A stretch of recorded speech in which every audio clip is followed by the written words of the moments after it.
Good day, race fans, and welcome to the Intentional Wreck Podcast, the podcast made by race fans for race fans, from the casuals to the lifelong gearheads. My name is Jeff, and I'm here with my fellow host Corey, making a bunch of really weird, goofy ass faces, and Finn. And you can find us on YouTube and Spotify, and currently on Twitch at Intentional Wreck Pod, and on all of the socials at IntWreckPod. That's at INTWRECKPOD. Oh, wow. It's been a while since the last time I needed to make sure I had a couple of Denny shirts to wear in a row. And let's be real, didn't really think that was going to happen this week, but I'm glad it did. Nope, Yeah. Given the way that the 24 was running.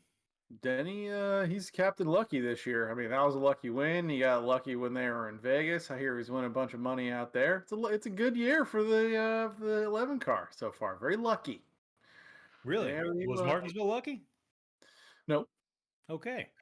No. This one was. I mean, hey, that's fine, but let's hold off on some of that.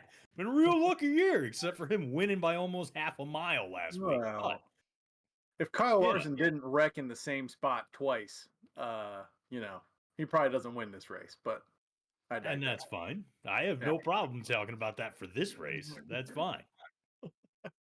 But with that, and unfortunately, that means Corey has victory lane this week.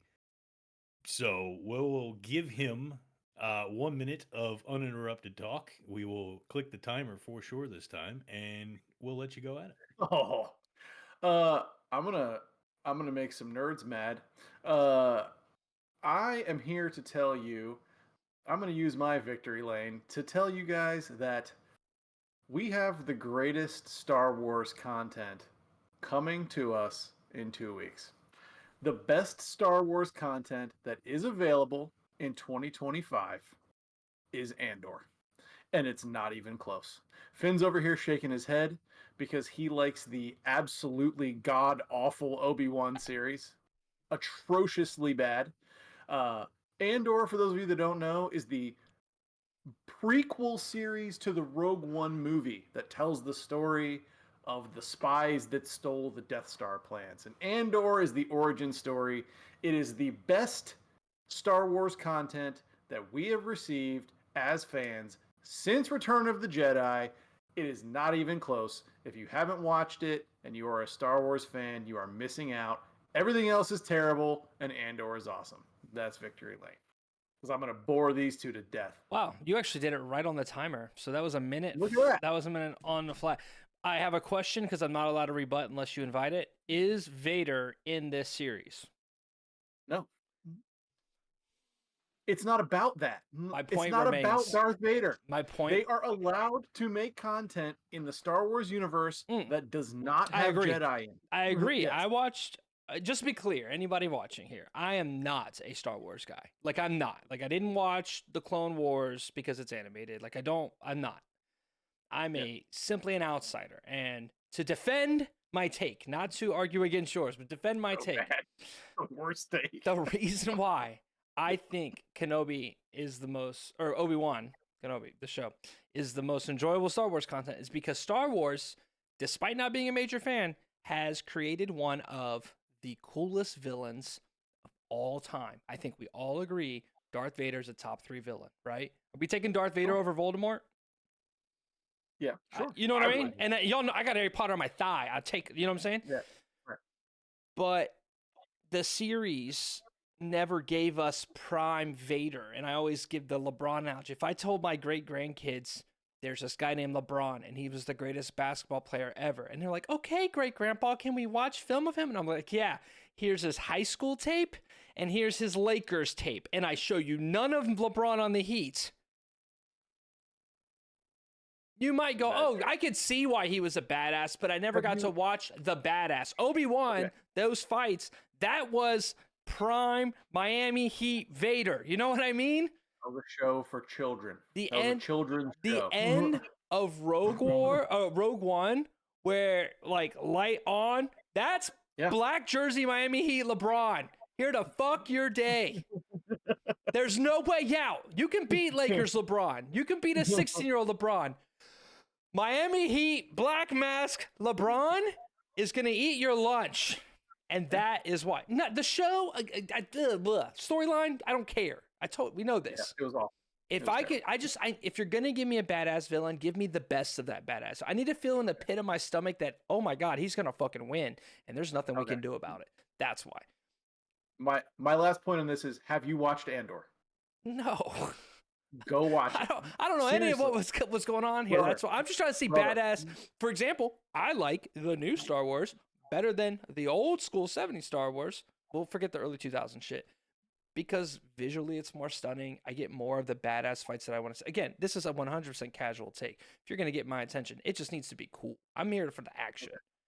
I'm telling you. Yeah. Do yourself a favor. Andor is 8 episodes. I guarantee you will enjoy it. We're 10 minutes into the pod. I guarantee it. And Jeff is exactly doing what he was doing until 5 laps to go at Darlington.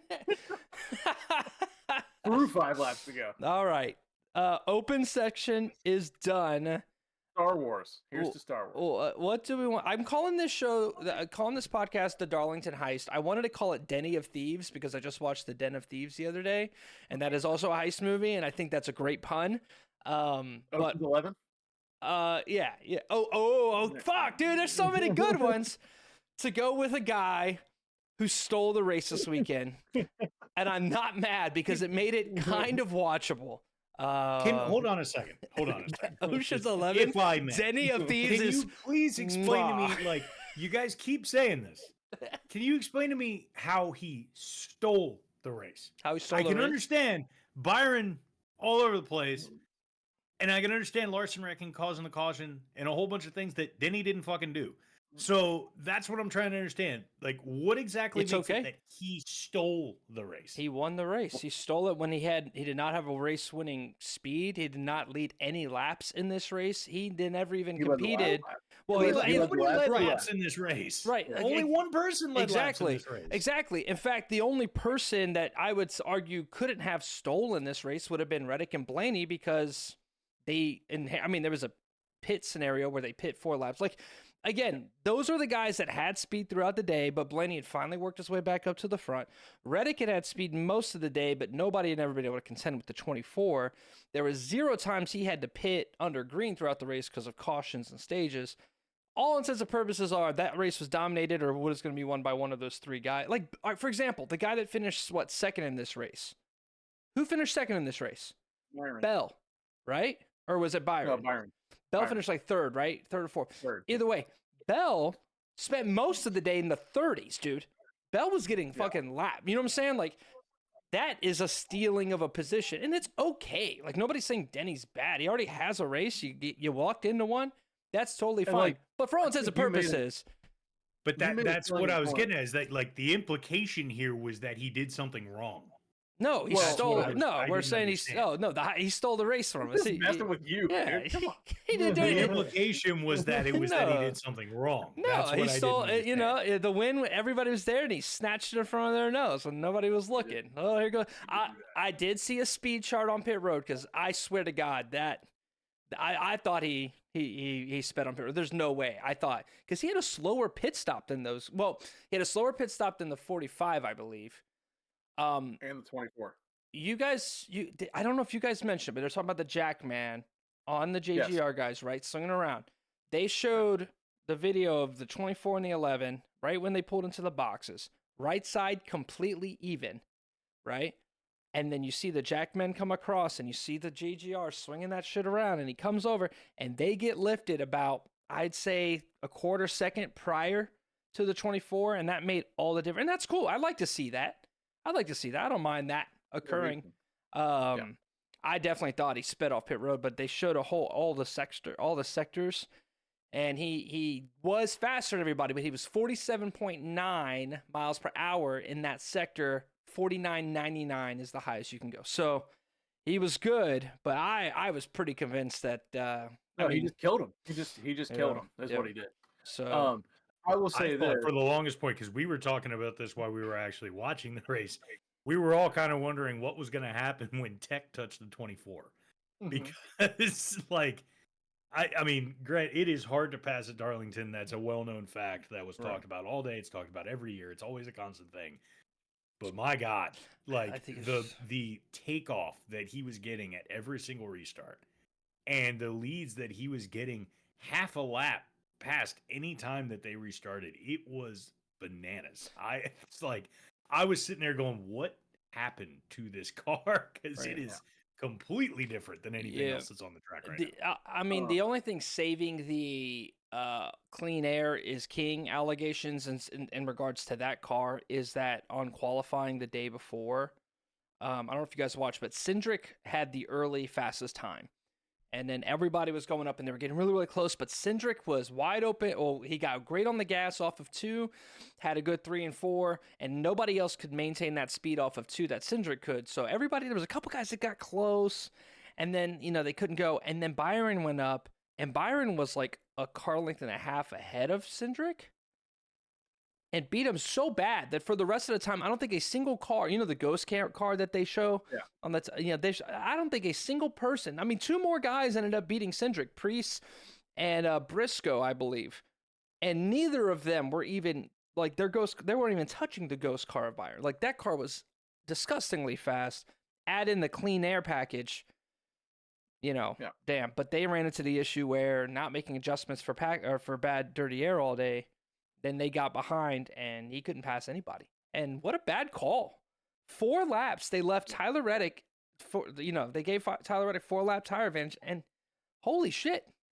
Rudy Fugle came out and said that was what the math showed. That if they pit at this such and such a time compared to the 45, they'll come out in front of the 45. And it just didn't happen. I mean, my question to you was, you're in that scenario, you're the leading car, the 45 just pit. Okay, are you gonna try to be? And you could take your time, right? You can stay out, have fresh tires. I mean, we saw fresher tires at the end work with Denny in the 5 at Homestead, right? That idea of like long stage, have the extra tires at the end. Had the tire there at the end of the run. Hell, Blaney had the tire at the end of the run, and for all intents and purposes, should have won this race. Would you rather be that, or would you rather be the car in front with slightly older tires defending? And I don't know, because if in Byron Reddick's scenario, I would want to be the older tires defending it at a place like Darlington. But like Blaney showed you. Blaney killed them both at the end. Blaney was able to blow. He stayed out as long as he possibly could. Right. And then just decided to come charging back through the field. But I think the decision of the day, and it's crazy to say this, the most impactful decision that was made on the outcome of the race was made by Cliff Daniels at 3:15 p.m.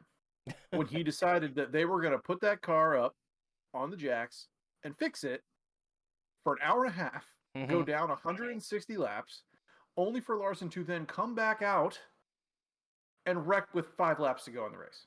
And Blaney was going to win this race leaving if Larson doesn't wreck right there.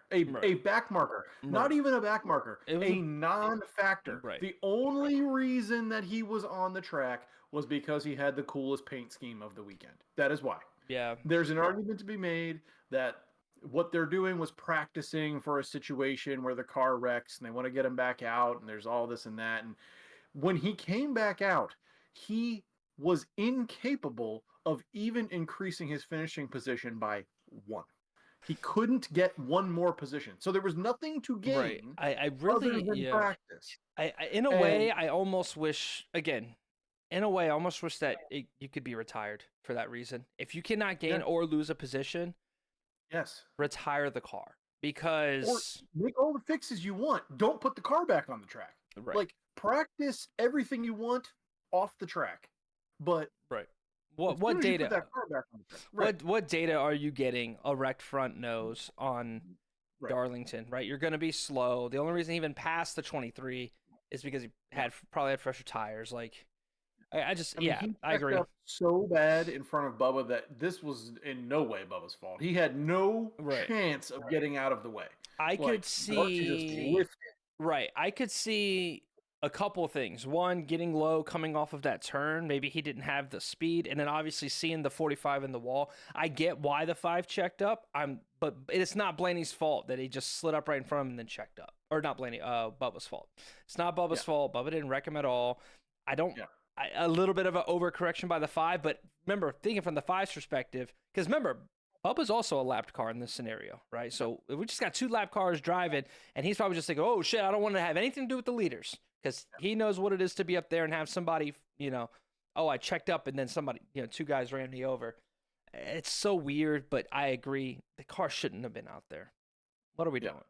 I mean, it's much easier to spin in a car that was already wrecked. Yeah. It has to be. You're up to speed in a car that's not quite right, and I just don't get it. I mean, it's Cliff Daniels. He knows more than I do, but times a bajillion. But it's kind of like they can't have that. I mean, a guy, he's down 160 laps and affecting the outcome of the race. That's insane. It was just kind of jarring in general to see like it come back up on the leaderboard, and it was Larson 160 laps down. Like, yeah. Literally, if they just did it by time, he would be down by like 2 hours. I mean, I do get the implication of like force retiring a car, and then sponsors are like, well, if we're going to be out there to pay to be on the car for the driver, but also he was the Hendrick sponsor though. Right. Yeah. Again, you're a small team. You're going to run around in 30th, a couple laps down all day. Yeah. You're trying to get somebody to pay for your ride, and then they're like, oh, if you're mathematically eliminated from the race, this car that I just paid $1 million to be on has to sit in the garage. So I get the implication, but from a competitive, if it wasn't that, from a competitive if it was standpoint, the Jim's Cookies 98 car, like that's understandable. And it's a fluke scenario. I don't think we need a rule change. Ugh. No, not pretty from a top org.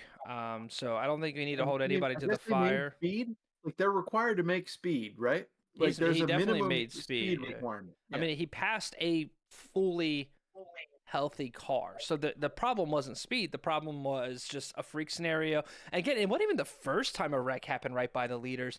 I was going to bring this up. Your boy Briscoe has a flying fast car. They make an adjustment on a pit stop, and it loses, like it gets incredibly loose. He's mentioning that it's jumping so bad that the rear tires are off the ground in the turns. He goes from 3rd to 29th. And you remember Byron's about to lap him, and you remember that little thing where it was like Briscoe and then Bell, and then they were like boxing Hocevar, the 24 in, and then Hocevar got so obviously like this is Darlington, like it's tough to drive here. Random cautions and spins happen, but that was certainly a rough one. So yeah, that was unfortunate. It really felt like the 19 team. It feels like Toyota's really picking it up. Obviously, that's 5 wins in 8 races for Toyota.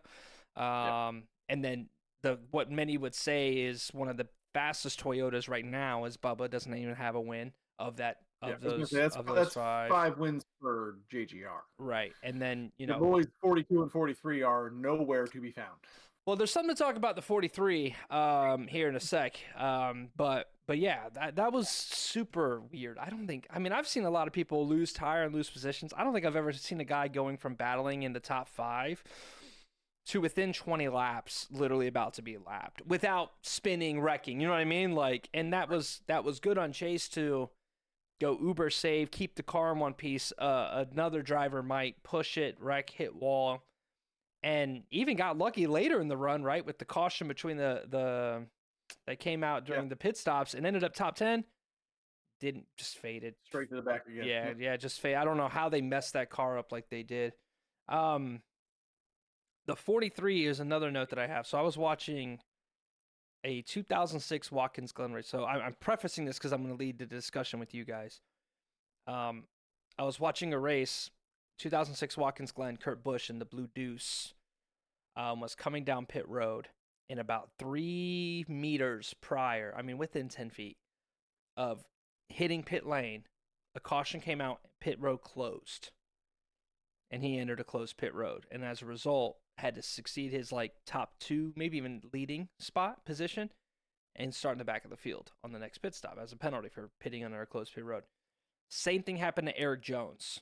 Eric Jones was top 5 at that time, and because he was one of the guys that got benefited under that weird caution that we were talking about between the initial pit cycles, and ended up being a little bit higher. And he's always been fast at Darlington. Goes down pit road, and that's when they called the Brad Keselowski lug nut or tire lug or whatever it's called. Yeah. being off and the precaution. Again, A within rough way to end that one. within meters of hitting pit road. So my question to you is, if you are NASCAR, do you believe that that follows the spirit of a rule as a car that has declared to pit, right, is literally coming down and they decide to throw the flag at a time where he cannot safely decommit, right? Because we have that commit cone, right? Right. If you cannot reasonably safely decommit from pit lane, should they be penalized or should they be allowed to pit or enter pit road and pit? No, enter pit road, yes. Pit the car, no. To me, the obvious solution here is Drive through. freeze that position, Okay. put them back in line, and pit them with everybody else. Not a penalty. That's crazy. That doesn't make any sense at all, dude. The only thing I disagree with on that point is maybe like the freeze position factor. I mean, to me, it's like it because to me, if you have them do a drive through, at minimum, there is some semblance of like you're penalized to some degree for what it happens, but it's not as drastic as any sort of like it's not a total like to the back. Most likely you will probably get in front of somebody. On a But- track, it depends on the track, I would Yeah, say. that's for true, that. yeah. It depends on the track, right? Because at Watkins Glen, no. At Bristol, you're going 2 laps down. Right. So, or hyperbolically. But Yeah. to me, it's they freeze everybody else, right? Why would they not freeze the guy? Right. But here's another thing. I agree. In a perfect world, I absolutely agree, which is I was coming down pit lane. I was, call it 10th in the running order. Right. Caution comes out. I go through pit lane. I retain my spot, and then I get to pit with the leaders, right? I just drive through. Okay.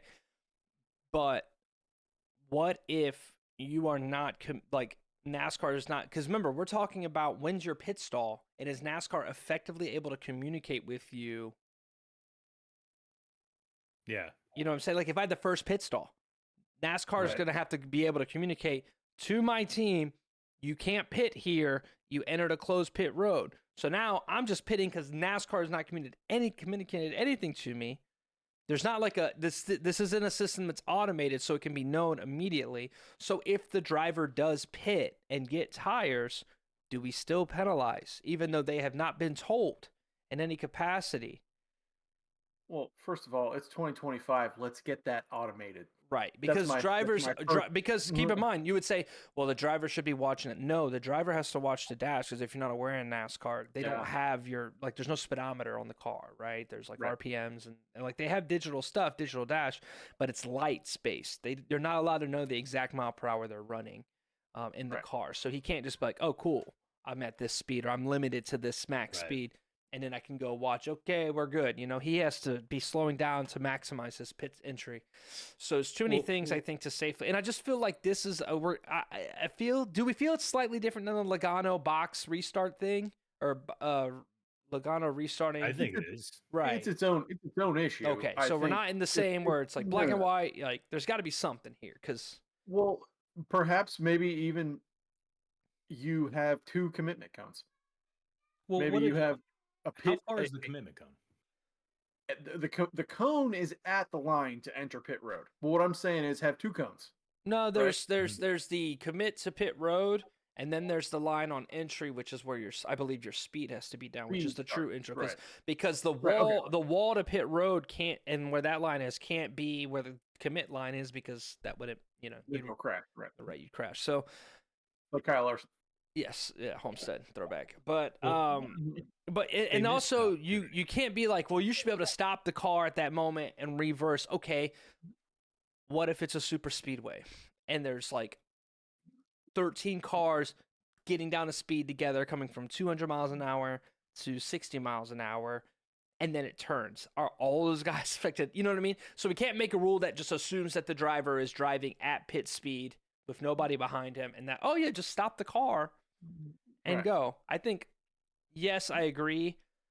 The drive-through makes a lot of sense. Retain your position, cool. But NASCAR really should look at that, because that there's a lot of things that just ruin races at such an obscure scenario. Think about, what was it? There was that race I feel like it was a race this year where the light came on and Bell was ahead of maybe been the Atlanta race where it was it was Atlanta where like we didn't get the race back to the line. It's just this obscure thing when the light came on and Bell happened to be in front of Byron while the 77 is literally making a race winning pass.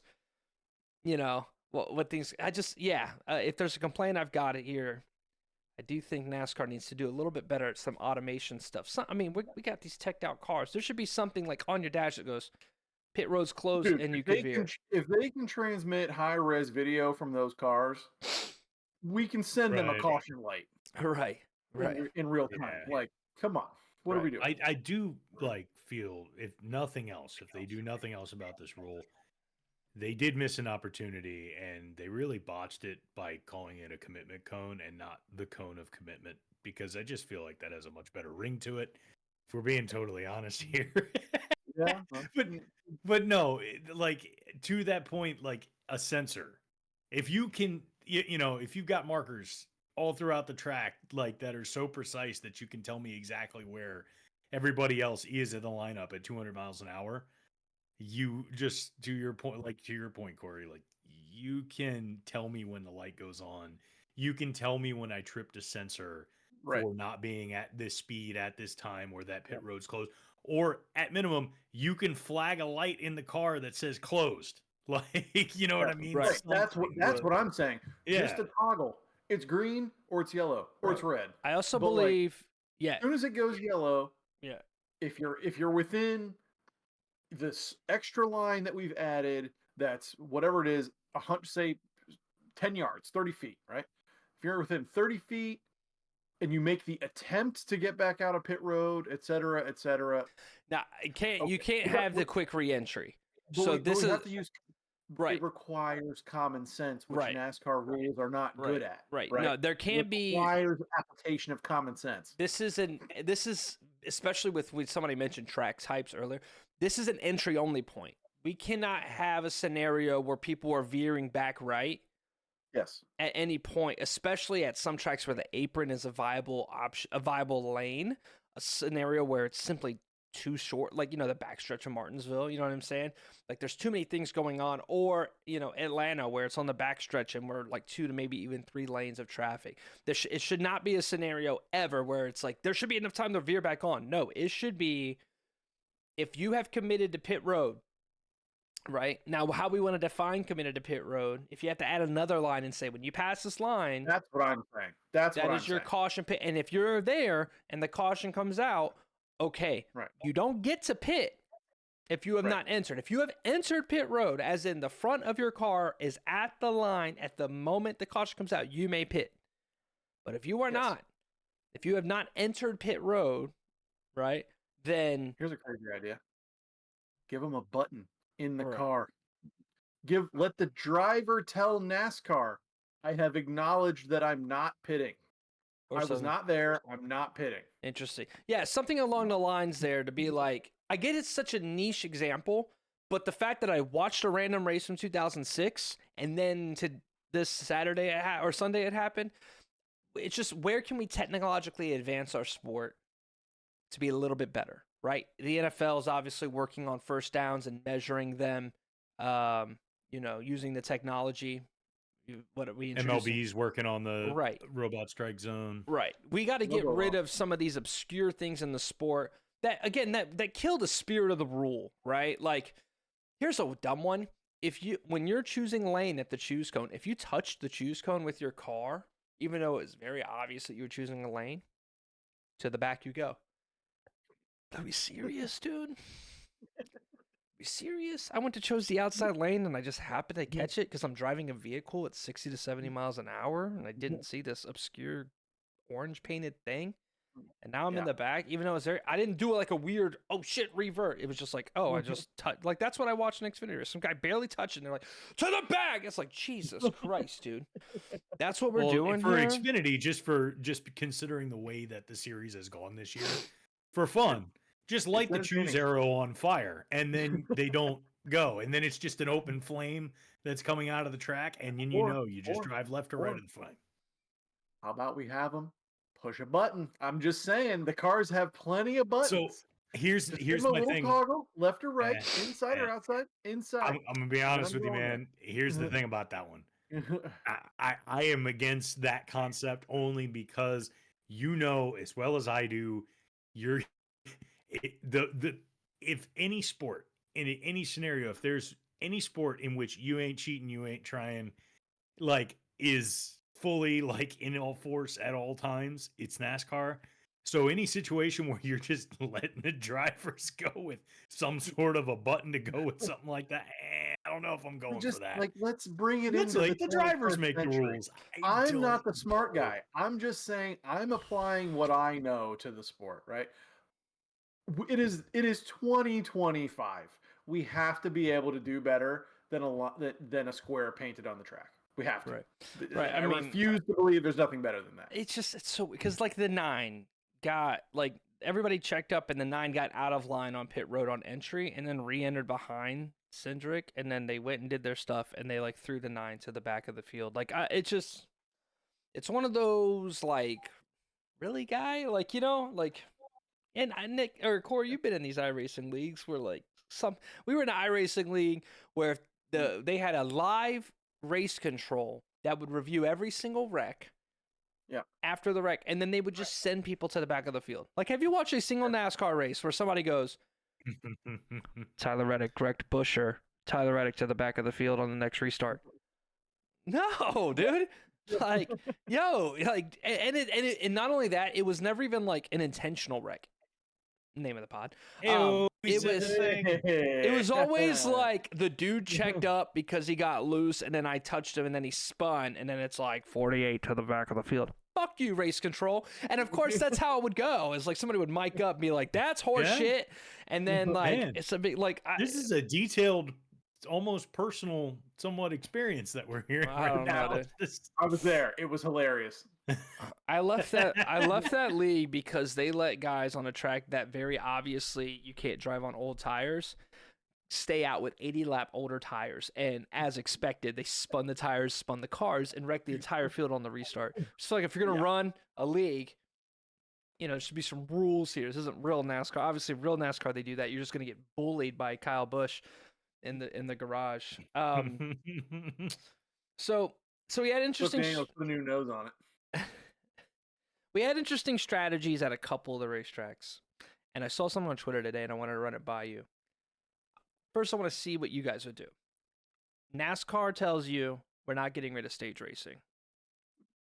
Can you still fix it with still allowing stage racing? Like, what would you do to make it to where strategy mattered more? Because we saw Hamlin and the 5 at Homestead, tire strategy play out. We've seen some fuel strategy stuff that almost went the distance on the fuel stuff, I think, the week before Homestead at Vegas, if I'm not mistaken. Yep, there was some fuel stuff there and before a caution changed that. And then, of course, we had Blaney on the older tires. It's obvious strategy makes for good racing. What would you do to change that? Lose the caution.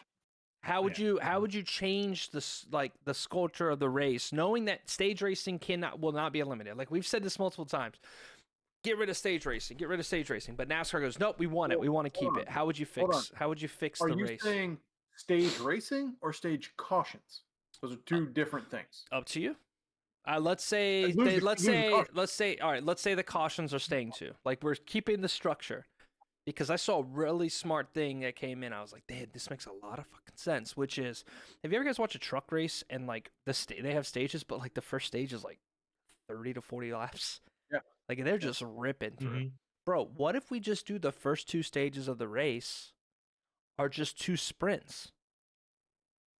Yeah. So let's go let's go Darlington, right? I don't know how many laps are in this race, but we go like was it like 290 something? 267 or 287, I think. 267. So let's go to 270. Here, what was 500 divided by 235 lap sprints and then a 200. Huh? 235s and then a 200. That's what I'm saying. Right. Right. Essentially come out because I think we get the stage and then there's a longer second stage and then a slightly longer third. I say just take stage 2, make it super short as well. 1 stint of tires. Everybody goes, you get the information on 2 full stints of tires or fuel or whatever. And then Let's ride. You learn your information. Let's go. I like this. See, I like the way that goes because my thing would have been you keep stage racing for specific scenarios. You keep it on short tracks, and I don't necessarily mind it too much on mile and a half. Super speedways and road courses, it's gone.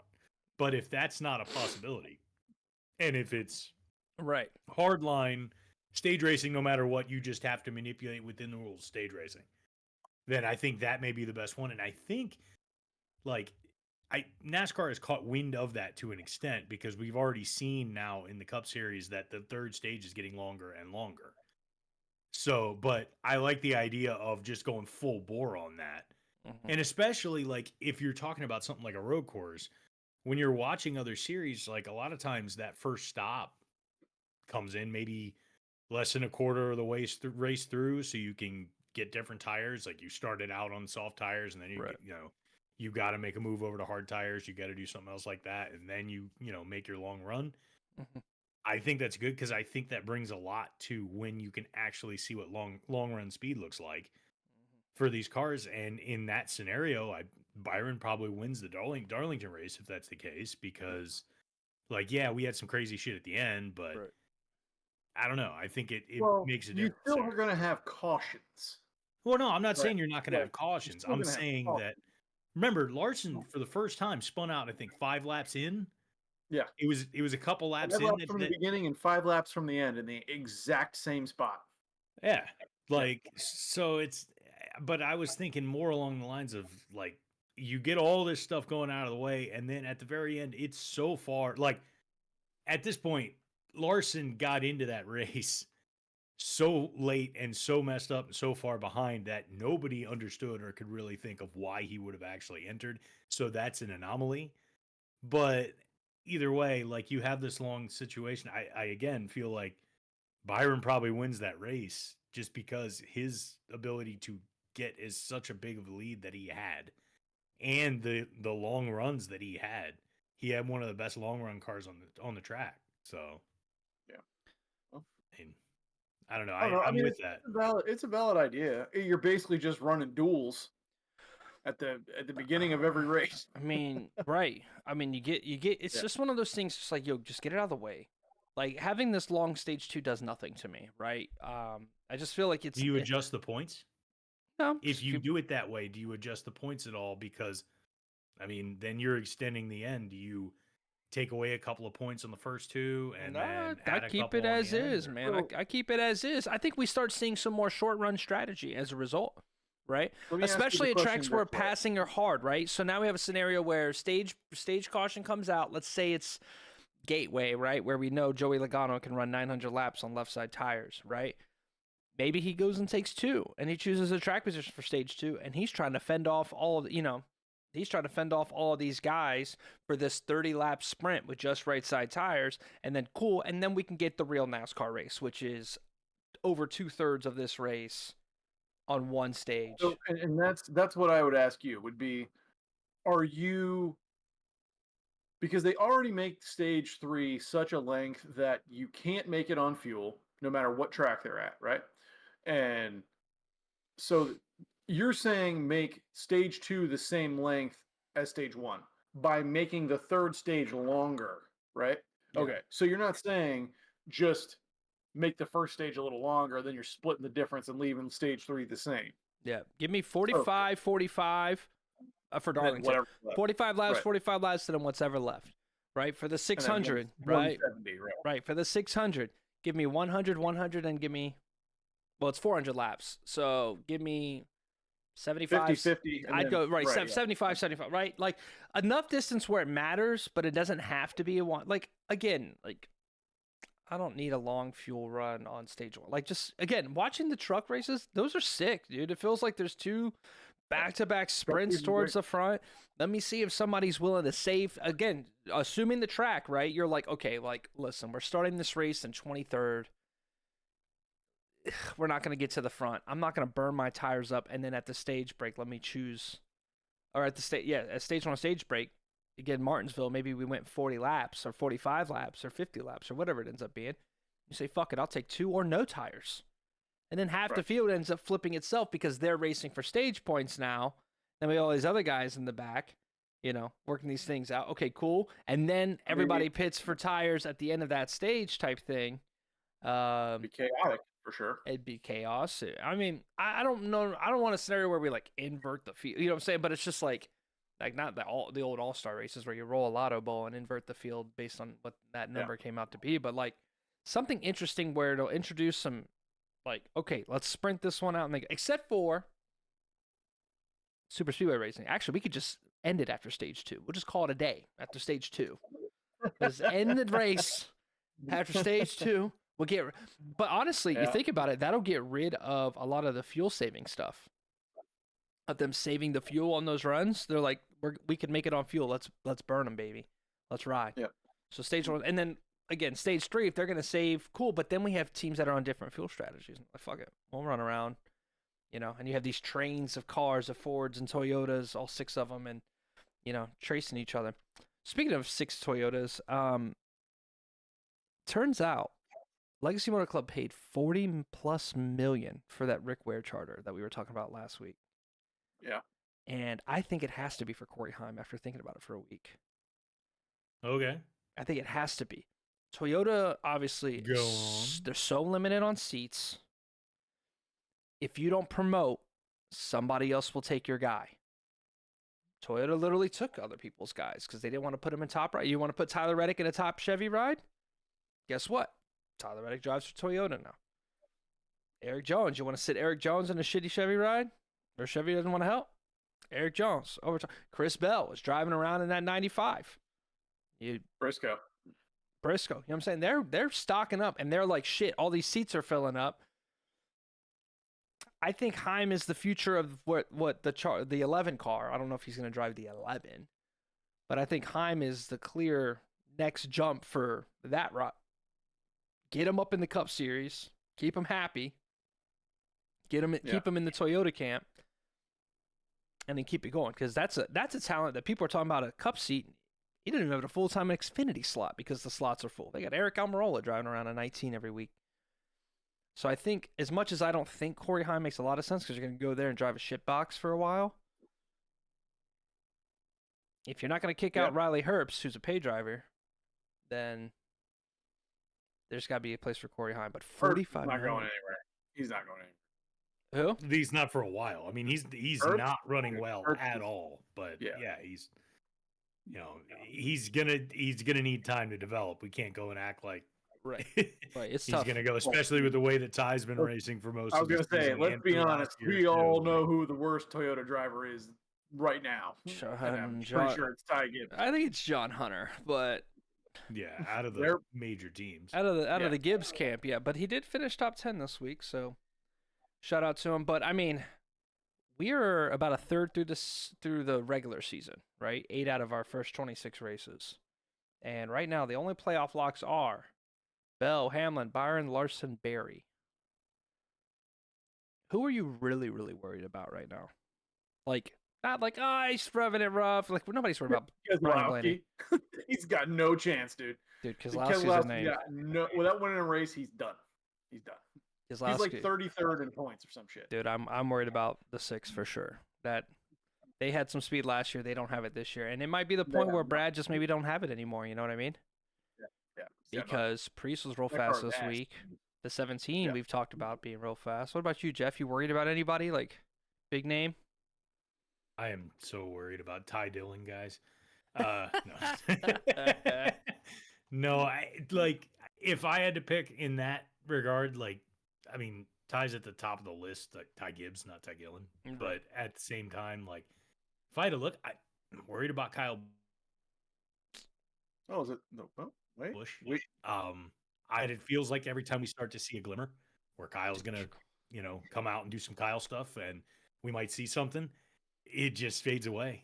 Nope. And it doesn't get there, and I'm just like, I hate the playoffs without Kyle Busch. I don't like NASCAR racing without Kyle Busch. So I'm always a little part of me always rooting for him, because he meant so much to JGR, that I can't not have a soft spot for the guy. So I don't know. It's one of those things where like NASCAR to me is better when Kyle Busch is running closer to the front and you have to contend with him. What? So I'm worried about Busch. Corey, you've kind of come into the sport well past Kyle Busch prime. I don't. Have you even seen 18 Kyle Busch in the sport, or have you exclusively seen him in the 8? I got the tail end of the first year I started watching. He was driving the 18. Got you. It was his last year. Yeah. So like, what is your take? Like, obviously, I know how Jeff and I feel about Kyle Busch on the sport. Like, to you, does he seem just like a has been to you? Like, what's your thoughts on Kyle? Because again, no, I think I put him in the same category I put Keselowski in, like a veteran at the end, not a has been, It's like you're talking about LeBron on the Lakers, dude. He's still got something, right? but he's just in an ass water car. Again, like, and I'm not judging this take by any means, but based on what you've seen from Kyle, what you've heard about legacy, where would you place him all time? Again, This is a very rough, and I'm not leading you. I have anything. no idea where to place him. I have no frame of reference for where to place him all time. Right. But So I will tell you this: as a guy who's been watching now for 2 or 3 years, I like it when I've seen him win. Yeah. And I think I enjoyed those races. He dominated at Las Vegas last year. Right. We were 2-3 races into the season last year, and I'm going, Kyle Busch is about to make RCR competitive. Yeah. And that never really materialized, but yeah. I was just waiting for it at any point. Like, you missed the perfect bid opportunity, Corey. See, right then, that's when you jump in and you go, Kyle Busch was never a has-been. He never was. So, like, I flip that man off every time he drives by on every lap. Fuck Kyle Busch. Like, Jeff, where would you place Kyle amongst the top guys of the sport? He's up there for me. Yeah. I mean, he's multi-time champion. Like, he is one of those drivers, and this is very important in NASCAR when it comes to lasting power. He, for the longest time, forced you to think about him. He forced you to worry about where he was on the track, what he was going to do, and what was going to happen if he got near you.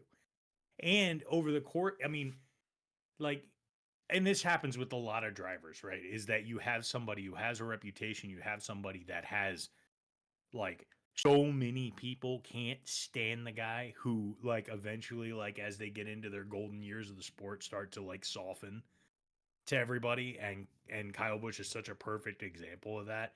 If you'd have talked to somebody, 10, 12 years ago about how they felt about Kyle Busch, that conversation is either ending in a fist fight, or it's either ending in a fist fight or you're both Kyle Busch fans. Like, it's just that guy pissed off so many people so many times for so long, while also laughing in their face while he won. Like, that's one of the things that made him, like, we talk about personality in this sport. That is a prime example right there. So let's do this real quick. All right. There's the bottom 11 guys, 26 to 36 in points. There is one guy in there that I'm completely convinced will make the playoffs. Will make the playoffs. Will absolutely make the playoffs. Okay. I'm thinking starting 26 and going down. Ty Gibbs, Justin Haley, Austin Dillon, Eric Jones, Carson Hocevar, Brad Kay at 31, Noah Gragson, SVG, Riley Herbst, Cole Custer, Cody Ware. SVG will make the playoffs. I agree. None of the rest of those guys will. In fact, I think he's going to be the only Trackhouse guy in the playoffs. That would not shock me. As of right now, Suarez is 24th in points, and your boy Melon Man is 12th.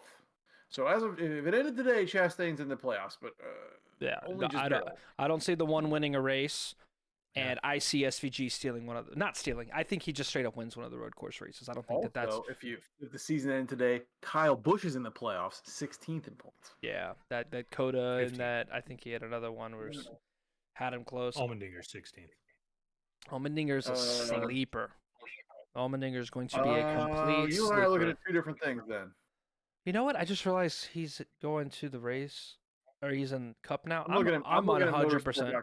I'm 100% going to the Roval this year. I'm looking at NASCAR.com. I'm going to the Roval this year for sure. Now I'm thinking about it. You should, yeah. To see SVG race and Allmendinger, who's like the king of the Roval, and that'll be exciting. But I think the entire like this topic in general probably could have been flipped to that, because you're right. Like, if we were to just talk about what's going to happen with Trackhouse this year, that in and of itself is a storyline that SVG is very likely potentially the only like Trackhouse driver. Now, I don't quite buy that Chastain won't yet, because I feel like he's potentially got one. He's got a win squeeze out here somewhere. And they're always disgusting in Nashville, dude.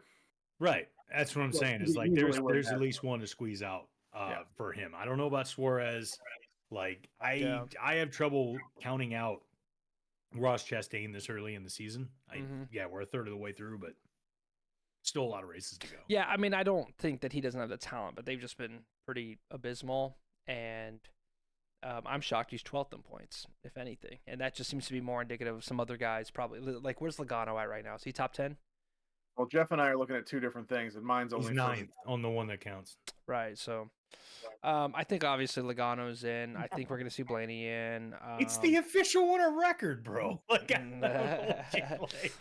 here I am putting my trust in motorsport.com, and they've got it wrong. So. But Brad vouches for motorsport.com every week too. Brad K's a good one. The Trackhouse guys. We're not going to sponsor us, guys. Kabush. I'm a little worried about Bowman. I think Bowman traditionally struggles through the summer, and down 5 spots. And they have lost. I mean, I get it. Martinsville isn't really that good of a track for him. He hit the wall in qualifying, so I was kind of expecting a better effort because he had a really good lap going and then hit the wall off too. So it's like, all right, cool. They're going to fix it up, have a good car. Right off the Darlington performance, they actually ended up having to pit because he hit the wall and broke something, so he had to take it down pit road. So 48 was laps down at that point. So yeah, I'm a little concerned about the 48, and that was a guy who we had top 4 in the power rankings. I wouldn't say he's like an outer, but they need momentum shift soon. At Bristol, not a good track for the 48. Talladega, not a good track for the 48. Road courses, if it's not Chicago or COTA, not a good track. So we're getting to the part of the summer where if the 48 starts losing and Alex starts losing his confidence, I'm concerned. I think the points, he may not even be pointing his way into the playoffs, which is rough. That hasn't happened since, I mean, hell. If he misses the playoffs, that seat's going to get one. Yeah. Well, I think if he misses the playoffs, the first thing we're going to see is they're getting close. Blake Harris is going to get fired. But also, as a Hendrick driver, you can't go through 2 crew chiefs with nothing to show for it, right? Like Greg Ives, that was okay. Greg Ives was the car engineer for the original 48 team. Like, he's, great, but maybe he wasn't a good crew chief. Blake Harris, they bring over from, what was it? I think it was a front row with the McDowell and stuff. Okay, cool. Maybe he's struggling. How many crew chiefs are going to rotate through until this 48 car realizes that it can just be fast, like right. top tier equipment? You've got to figure something out. So again, he's a fair driver, but I'm just being hypercritical, and I'm always critical of my own teams. Y'all hear me when I talk about my Lions all the time, just yelling at everything. It's like, they're top 5 offense, relax. But tough time in that divisional round, I'll tell you that right now. Yeah. Well, we've seen what, like, some of the crew chief changes. We've seen what that what can happen with there. I mean, right. Keselowski as and much Gibbs. as I love Booty, look at what happened with. Me too. There's a clip to have. Look at what happened with Bubba this year. Right. I mean, he's been running great. And then, like, where's NASCAR when you need him? Then you look at, I mean, for Denny, like, Gabe Hart moving over to the competition director and, like, having to run over a new chief, and he's been running well. It's been good. Right. So, right. Maybe that's what Alex needs, dude. So, again, he already got the new crew chief. Now, again, I was criticizing Blake Harris' strategy call to make a track position call when they were in third a couple weeks ago, but criticizing is a word for it. Eviscerating is another word. Yeah. Whatever James Small did to the 19 at that pit stop, again, same deal. How do you take a car that's qualifying and fast in practice and flipping it? So, and just to finish my thought, because I have it pulled up, in case you didn't know, Kyle Busch has 63 wins in Cup, right? I put them what, 9th all time? That's 9th all time, ahead of Kevin Harvick with 60, Hamlin with 56. And behind Dale Earnhardt. I doubt he catches Dale Earnhardt at this rate. But I want to give you another stat here. In In Xfinity, he's run 367 races. He's won 102 of them. It's insane, dude. He wins. What about trucks? This is where he wins every truck race he's in, bro. 100, Wait, what happens with trucks? 176 races, he's won almost 67 of those. Yeah, it's insane. Right. He's batting 400 at wins in the truck series.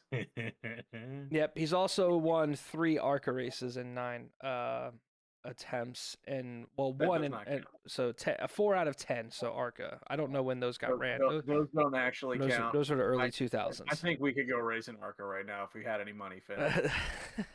me, you, and Frankie. I feel like money is a big factor with that. If we have money, you and I could go race ARCA right now. Me, you, and Frankie Muniz.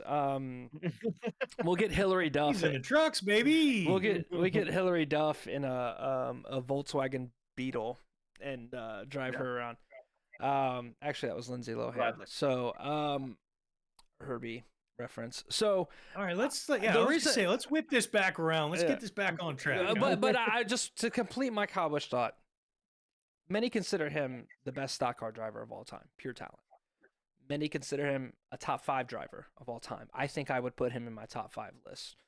So I was curious, and that's why I'd ask you is like, where do you view Kyle? Because Jeff was absolutely right when he was reminiscing on like what makes NASCAR better. Yes, Kyle Busch, a dominant force, and an annoyingly dominant force. Like all those boos that Denny thinks he gets, those are Kyle Busch's boos for a long time. They just they can't redirect it at it because everybody's sad for him, right? Everybody also hated his brother too, and that obviously helped. But well, I'm the type of person who doesn't pretend to know what I don't know. No, it wasn't a question of it was just more so I was curious because me and Jeff tend to reminisce on these guys and what they used to be. I mean, hell, we haven't even mentioned that he won in that Carl Edwards scheme. And throw back to cousin Carl, who was just like one of these guys, a disgusting force. When we hit a 1.5 mile track, it was who's fighting Carl Edwards for the win this week. Yeah. Impossible to pass. Yes. Right. He's absurdly fast. Carl Edwards went head to head with Michael Schumacher in a circuit race and beat him. He beat him so bad that the announcers that were at F1 guys spent the whole time talking about Schumacher's bad start. Like, Michael Schumacher is considered like the F1 royalty, right? Carl Edwards showed up, beat his ass. Wasn't even close. I have this like and other conversations we have. I propose a segment, boys. What's the segment? I propose a segment. Let's remember some guys, huh? How about like either once an episode or once every other episode or so, we take a couple minutes, we just remember some guys. There you go. Today was Kyle Busch. Just go ahead and do that. We'll pick at that. Like, we'll hit it. Let's remember some guys. Finn, you remember a guy. I'll remember a guy. Corey, you can remember a guy. Kevin Harvick. Corey's going to be like Darryl Green. Corey's going to be like, I'm reminded of a time back in 2022. Yeah, man. Remember that time Kevin Harvick won those 2 races back to back? I just talk about that every week. Yeah. After not winning forever, right? Yeah. So but I feel like that one could be fun. So, yeah, I remember Jimmy Johnson. Just start throwing that out at like dudes can just have the best time talking about old sports heroes. Obscure. Yeah. Well, the obscure NASCAR driver, like how people do the obscure running back, like obscure NASCAR driver. Yeah. No one will ever understand the like secure relationship that a guy has with his team's running back when he was 11. It's dude. Yeah, Kevin Smith did. Terry Allen, but everybody remembers who that was. Dude, wait, your guys isn't Alfred Morris? Terry Allen. 2012. Yeah, that wasn't your guys' childhood. You got to remember, my guy, that me and Jeff are like 10 years older than you. Yeah, 2012 wasn't. I was a grown ass man watching them play, watching RG3 in the playoffs. I was in college in 2012, so that counts as. I graduated from college in 2009. That's crazy. Yeah. That's crazy. I was a sophomore. 3 years difference, and it's crazy. How much older are you guys than me? Are you really? I'm 38, and Jeff's heading there. Jeff turns 38 in May. Yeah, you guys aren't that old. Maybe, I don't know.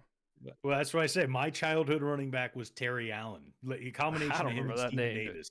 Steven Davis. That was the guy. He went to the Panthers. Yes. I'm just saying. I did not know he was remember a when the commander Washington before the. Bullets drafted Chris Webber and Juwan Howard. So That's just crazy. yeah. So. My first franchise quarterback was Heath Schuler. Can I I'm throw- just gonna say, yeah. Can I that throw this was- out NC there? State Since you Heroes, guys are right? Wizards fans, I'm going to tell you about the most disappointed I ever was in sports. Okay, I've given you guys my amazing Jimmy Johnson story. Bro, we are doing a let's No. remember some guys segment. This Here on out. this one's gonna get you, and it can be any People sport. It have can be left any the sport. stream. Like Fuck all three people left the Fuck stream. 'em. Like let's just talk about Fuck it. it. If you I stayed think here for we got if our you're- buddy Blue Eyes more engaged than ever talking if you- about this old shit. if you're here for an hour, if you've been here for an hour, you can deal with some non-NASCAR talk, even though we did Star Wars. So check this out: rookie Carmelo Anthony and the Nuggets are coming to Fayetteville, North Carolina, to play a preseason game, and they're gonna play the Washington Wizards with who else on the roster? MJ. Who else on? MJ. And why is MJ so hyped in town? Because MJ's brother is a soldier out of Fort Bragg at the time, and his niece goes out here. So everybody was convinced that Fayetteville, in our little, we call it the Crown Coliseum, it's our little coliseum where all of our semi-pro sports play, are going to see MJ play. And the crowd comes. I mean, the crowd is packed. Everybody wants to see Michael Jordan of all people, right? North Carolina native. I think his pops was. I don't know if his pops was military, but family's in Come on and town. raise up. So hype, right? Yeah. Take your shirt off, and we're all in there. We're hype, and we see everybody run out and warm up, and we notice who's not in the warm up line. MJ. Also, who comes out and sits at the end of the bench when the game starts?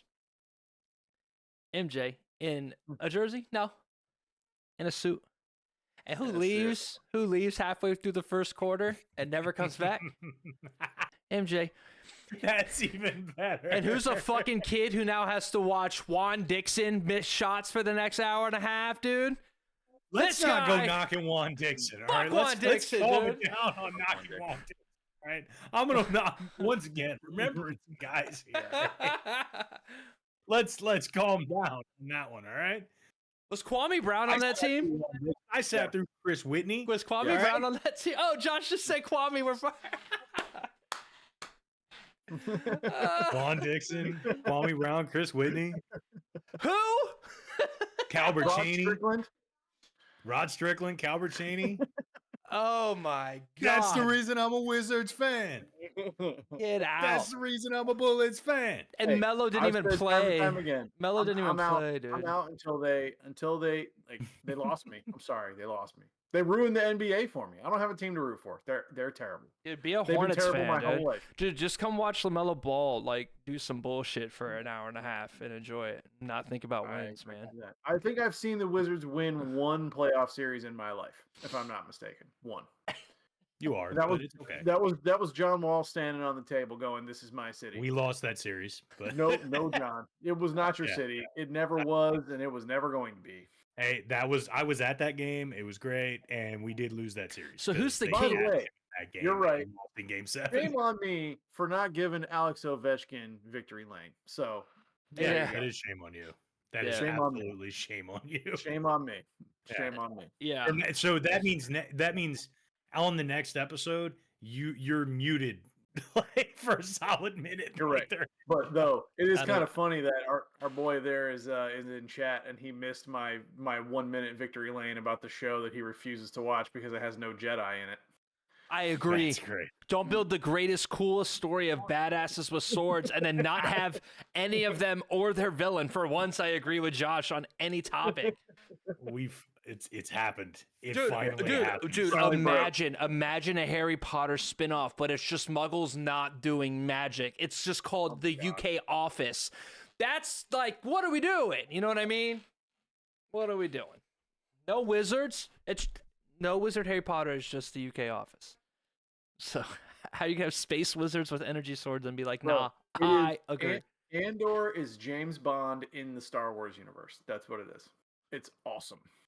We got chat back in it. The NASCAR Star Wars chat was booming. NASCAR chat was dead. Kwame Brown and Jedi's, we're back, dude. We're totally back, dude. How do we get Kwame Brown and Luke Skywalker behind the wheel of the stock car? So is Alex like the king of DC? Like, what athlete is the like? For example, right now, No, like he's number one. He's number one. so All he's time. the 100%. so he's It's the not king. close. But here's the thing, though, right? He's the king of DC sports to hardcore DC sports. But Alex Ovechkin could walk around DC right now and probably be fine. No. You think he'd get No. swarmed? Wrong. Yes. So Bro, wrong. he You think just it's- broke Gretzky's record. No, for all right. goal Not scoring all like time. today, but like normal, like Dude, last season. no, Could bro. Ovechkin walk around the city and You don't get what he is in this city. is And it the most? And I don't blame you. You're I not mean- a hockey guy. I mean, get I it. was there when the Caps won, so I know there are a lot, but I think he just looks too normal that I felt like he wouldn't get like swarmed. Not like he's a No. nobody athlete. Everybody in this city knows Ovi. Oh, Dude, okay. he's like 6'5", 260. Is it He's really? a giant man. Dude. Okay. Yeah. I'll- And I'll- also, like, go watch, like, go ahead and watch, like, highlights or whatever, but do that. But also just watch the highlights of the summer of the Drunkington Slopitals after they won the Stanley Cup. The videos with them playing in the fountain. They showed up at bars in DC and and places went nuts. People were coming out in droves to just hope they were at the same bar when the Caps walked in during that summer because they just did. They would just pop up in bars all over the city, just trash out of their minds, carrying the Stanley Cup with them. Like, Ovi is the first guy going on the DC Mount Rushmore of sports. Okay. First. The Okay. first guy. Who else is in there? Right next to Joe Gibbs. Joe Gibbs, You're gonna Ovi, probably John Thompson. Maybe John Thompson's kind of like it's not that I wouldn't give him the credit. I understand why you'd go there. Yeah. But would it be one of those I don't know if pictures you would from give the? him that over maybe to Doug Williams or Would it be John one of? Riggins? Who would I'm it? telling you right now. I'll tell you who's getting an honorable mention. Number 5 for the Washington Commanders. Would Zimmerman get up there? No. If for baseball, he should 100%. Well, yeah, for the Nationals, yes, but not in all of DC. I don't think so. Anyway, I'm not putting. I'm trying to think of a Gibbs makes a ton of sense, right? Coach Gibbs. Gibbs there, probably Sonny Jurgensen. Oh, hey, Jurgensen is. Have I given you guys my Jurgensen take? At this rate, we're off the rails, but fuck it. Like, who cares? All right. Jurgensen because you're calling Jurgensen. Jurgensen. Listen. I have his autograph right behind me. That's sick. Okay, this is. You guys would appreciate this, right? Y'all know me. I hate old sports. Like, I hate old sport. The idea that anybody thinks Babe Ruth could be a 100 hitter in modern baseball is on crack. Like, let's just get that out of the way here. I hate the idea that old sports can compete. Wilt Chamberlain could not start in today's NBA. I'm sorry, he can't. Right? Plug him out. Right? I would even go as far as saying this would make Josh pissed off. Nah, I always say this. Like, there's a couple people that could. For example, I can plug Lawrence Taylor out of the 80s, plug him in today, and he would be a multi-sack pass rusher. But he would not be the best pass rusher. But I'm going to give him that respect. 40 years ahead of your time, there's respect to be had there. But that's like the exception. Everybody else, for the most part, fuck you. I'm convinced Jurgensen is the first-time traveler. Because when I watch old black and white film of that motherfucker throw, it looks like Aaron Rodgers. Yes. Jurgensen is just a 50-year-old Aaron Rodgers who said, fuck it, we'll time travel. Because when you know about his talent, like one of the things that he was able to do, because when I saw that he's known for, when I watched film of him, that looks like a modern quarterback. Do you know that he has the ability to throw the ball 50 yards behind his back? Again, not surprised. That was his that was his party trick, right? Like, and he was able to do it even 20 years after his career. He would just show up and just So I think Sonny's on there. Josh brings up an interesting one in the chat. AI Iverson, maybe. Wait, who? He's Allen Iverson. Allen Iverson is not a DC guy. Georgetown. Nah, that doesn't count. Iverson's Iverson's a Hampton Roads guy. Like, Iverson's Hampton Roads and Philly. He's an interesting one. Yeah. Philly gets to claim AI. I hate that, but they do. Yeah. I'm probably putting Sonny on there. To that point, that's why I'm putting John Thompson in there. John Thompson is responsible in large part for the popularity of basketball in DC. because he took Georgetown and made them this bully in the 80s. It was very cool in the Big East and all that. That's awesome.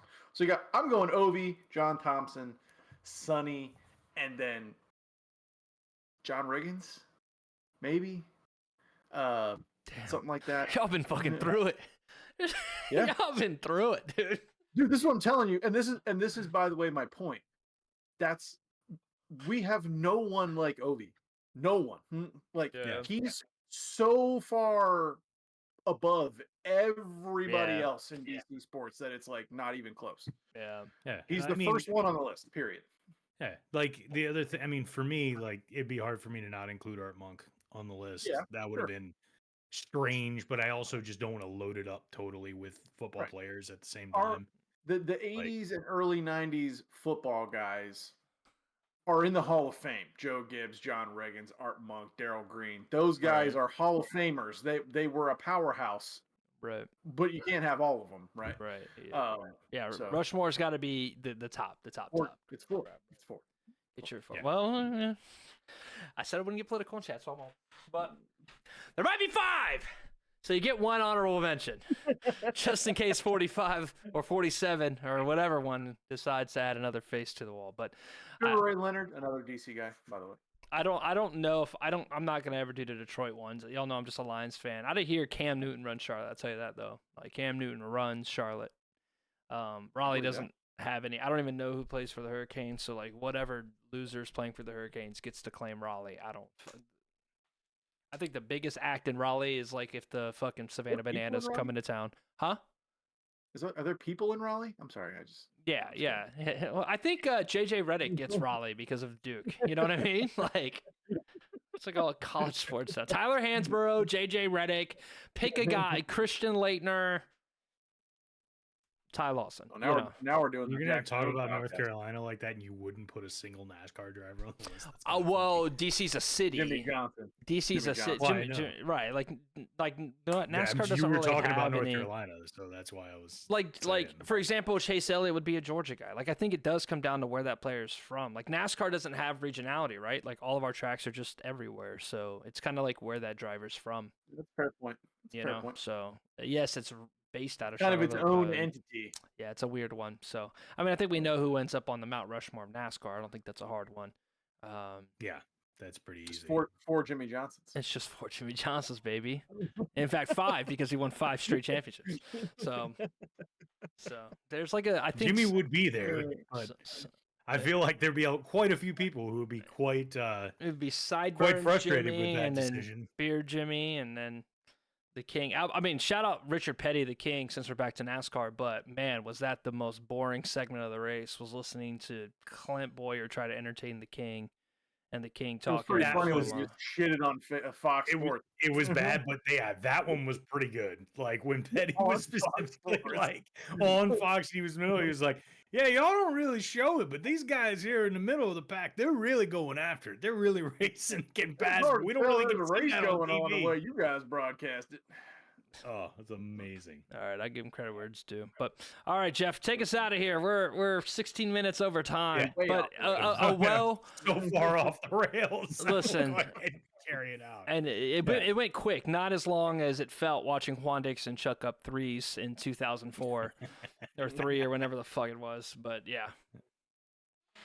Yeah, I think that's going to wrap it out for us this week. Please check us out on YouTube and Spotify under the name Intentional Rec, as well as Twitch under the name Intentional Rec. Check us out on Twitter, TikTok, and the rest of the socials at IntWreckPod. That's at INTWRECKPOD. Please like, share, and subscribe. Get to that YouTube channel. Hit the subscribe button for us, please. We would love to be able to deliver our live show to you on multiple platforms. That would be fantastic. Anyway, we have a gap next week. We will catch y'all in 2. Later. No. We got a show next week. Wait, Digger, right? And then a gap after. 2 weeks. 2 weeks. Wait, we didn't do our Bristol picks. Y'all told me there was a break. Y'all took us this far off the rails. This weekend. Oh, Bristol's this weekend. Hey, Bristol picks before we go. Bristol picks before we go. Oh, Kyle Busch. We are sloppy, boys. Busher. Jesus. Busher. You pick Busher for Briscoe. I'm good. For Bristol. Yep. Okay, Corey. He went Kyle Busch. He went Kyle Busch. Okay. Take him for the 3-peat. If 3 Toyotas 3-peat, I'm quitting the pod. I'm going with Christopher Bell. All right. Well, that'll do Write it. him down, Corey. That'll All do right, it. peeps. Did all the things. See ya. Later, y'all. After this week. See ya. See ya.